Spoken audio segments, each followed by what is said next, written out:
त्याग, संयम, प्रेम, करुणा, सदाचारशील यांचं मूर्तिमंत उदाहरण असलेल्या श्री 1008 भगवान महावीर यांची जयंती आज इचलकरंजी शहर परिसरात मोठ्या उत्साहात साजरी झाली। या निमित्तानं काढण्यात आलेल्या शोभायात्रेत सकल जैन समाज मोठ्या संख्येनं सहभागी झाला होता। शोभायात्रेतील समाज प्रबोधनपर देखावे आणि फलक नागरिकांचं लक्ष वेधून घेत होते। इचलकरंजीत 49 वर्षांपासून जैन समाजातील सर्व पंथ एकत्रितपणे भगवान महावीर जयंती उत्सव साजरा करतायत।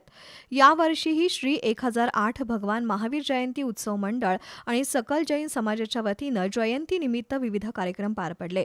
पाककला, कलश सजावट, भगवान महावीरांचा पाळणा सजवण्याच्या स्पर्धा, ट्रेझर हंट ऑन व्हील स्पर्धा, रांगोळी स्पर्धा, प्रश्नमंजुषा स्पर्धा, भगवान महावीरांचा पाळणा झुलवणं आणि सांस्कृतिक कार्यक्रम, प्रभात फेरी, चंद्रप्रभू जैन मंदिर इथं ध्वजारोहण, रक्तदान शिबिर, वृद्धाश्रमात शिधा वाटप, रुग्णांना दूध बिस्किट वाटप, आनंदगुरू चपाती भाजी सेवा केंद्रातून मिष्ठान भोजन वाटप आणि समाज प्रबोधनात्मक देखावा स्पर्धा झाल्या।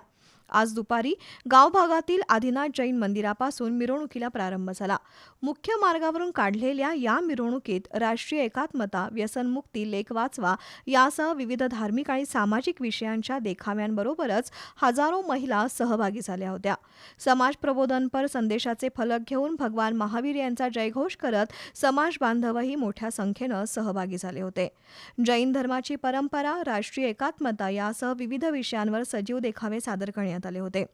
समितीचे अध्यक्ष चंद्रकांत पाटील, राहुल आवाडे, बाळासाहेब चौगुले, ओमप्रकाश छाजेड, गुंडाप्पा रोजे, अजित खंजिरे, शशिकला बोहरा मिरवणुकीत सहभागी झाल्या होत्या।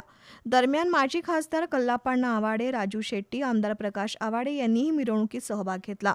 मिरवणूक मार्गावर ठिकठिकाणी पाणी, सरबत वाटप करण्यात आलं।